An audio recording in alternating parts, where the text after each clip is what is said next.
Hi, here's a question I'd like you to consider. In your everyday life, as you move through your life experiences, do you feel and believe that only this physical life is real? Or do you find yourself open to the possibility or even knowing that there are transcendent realms that go beyond the world of physical form? What do you believe?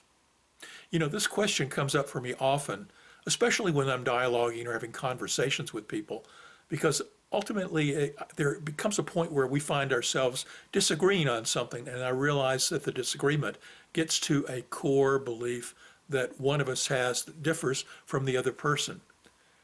Very often, that core belief is that the other person believes that only physical reality is real, that there is nothing beyond this world of form. We come into it, we're born into it, we go through these experiences of our life, and then we die. And if you believe that, that's fine. I think you're free to believe whatever you want to believe. I don't believe that. And so I find that in my conversations with others, we get into that area where we realize that core belief is so salient in our worldview that we find ourselves having a hard time agreeing. We have to agree to disagree on that particular point and then move on and try to find common ground in other things that we talk about. It's very much like when I talk to many of my Christian friends who believe that the Christian Bible is the inerrant word of God, that it was dictated by God and that everything in there is literally true. I don't believe that, but if they do, that's fine for them. But if we try to find common ground and agree on certain things, we'll find that our differences about that aspect of their belief is so different that it's hard for us to find common ground always in reference to the Bible. Well, I think you can always find common ground. I don't want to just say that. No matter whether you believe in the Bible as being literally true or not, or whether you believe there's a physical reality is the only reality there is, or you think there's something that transcends it, even if you have these different core beliefs, I think you can always find common ground in other areas. I think that people always are looking for happy, fulfilling lives. They're looking for ways to express their creative talents. They're looking for love. They're looking for safety and security. They're looking for an opportunity to give their gifts to life. There are so many ways in which we can find common ground.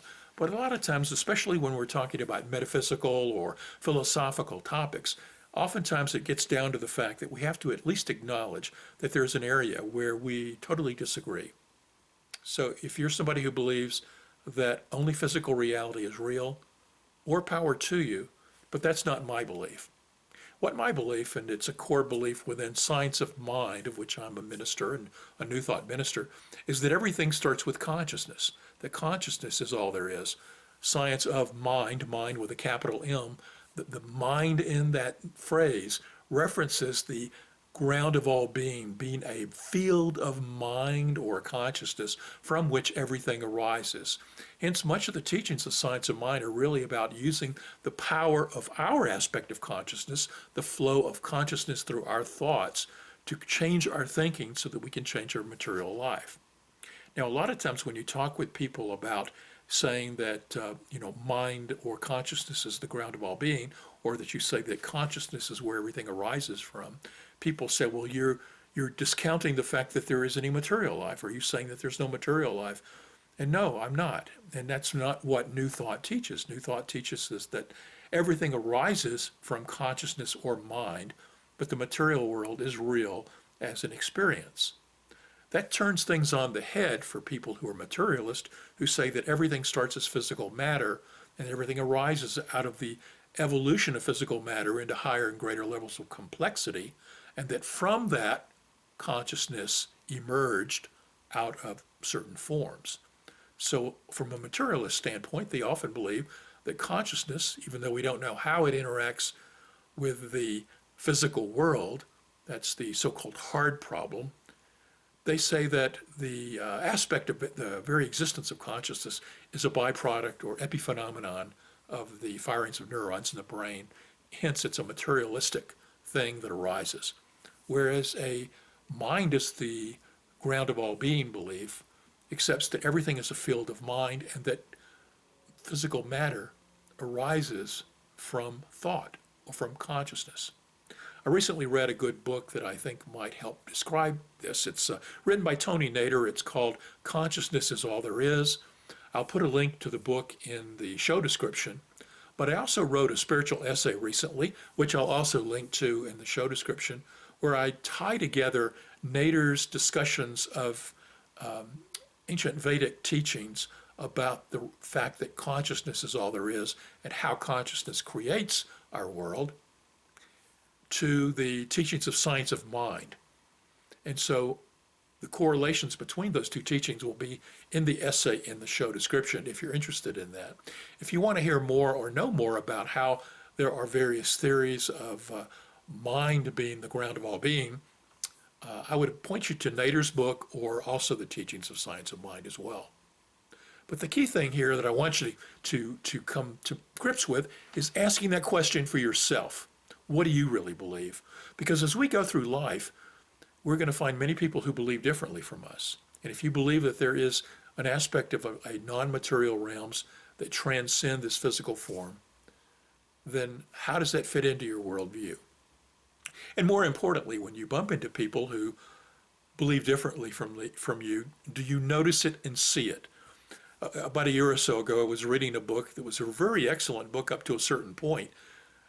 The author, at a certain point, made a leap and had, just in one little sentence, made an assumption that consciousness had it was a physical byproduct, and from that leaped into the determination that everything, that we have no free will and that everything is predetermined. Well, I totally disbelieved that, and what had been a good book up to that point took a sort of like a left turn for me and went into the realms of him making, that is, the author making assumptions based on his own accepted belief that consciousness is a byproduct of material stuff. That left turn basically was obvious to me because I've asked myself this question. Do I believe there's a non-material realm or not? I also find that when you're reading Wikipedia, you can get into realms of very subtle words like people, anytime anybody mentions anything about the non-physical, there's a group of people called the guerrilla skeptics who go through Wikipedia and like to put words like pseudoscience or disproved or anything to sort of like put doubt into anything that points to a non-physical reality of life. My belief is there is a non-physical reality. It's a non-physical reality that we use each day through our consciousness and through our thoughts. I do believe that our consciousness creates the material reality, but this material reality in which we live and move and have our being is real as an experience for us. It's real as form and a temporary nature. But the point is, you're free to believe what you want. And as you go through life, it's good to discern where people differ in that area. Just like you can easily determine that if someone believes the Bible is the inherent Word of God and you don't, you can see that that difference is going to lead to different outcomes in the thinking that you have. And if you believe that only physical matter is real, and you bump into somebody who, such as yourself, who says that maybe there is a non-physical reality, then those differences are going to guide a little bit of the inability to find common ground. But again, the key point is we can always find common ground. And one of the things that I like to stress, that as a spiritual being having this human experience, that no matter what my human experience is, and your human experience has been different. And that as we move through our different experiences, it's leading us to believe different things in many cases. I believe that ultimately we are all on different paths in a pathless way that's leading us back to remembering the truth of our oneness, and that we come from Spirit or God or the divine or the one, whatever you wish to call it. And we'll ultimately know that at the deepest truth. But as we walk our various pathless paths on that way to returning to that truth, we have different way stops where we find and look at life differently. And it's good for us to recognize those core differences so that we don't let them expand into greater differences that make it hard for us to interact with other people. Always we should be bringing more love, more unity, and more oneness to all of our relationships. It's more important that we keep our relationships valid and solid than it is to prove the other person wrong and ourselves right. In any case, I hope you find these thoughts beneficial, and I appreciate your time.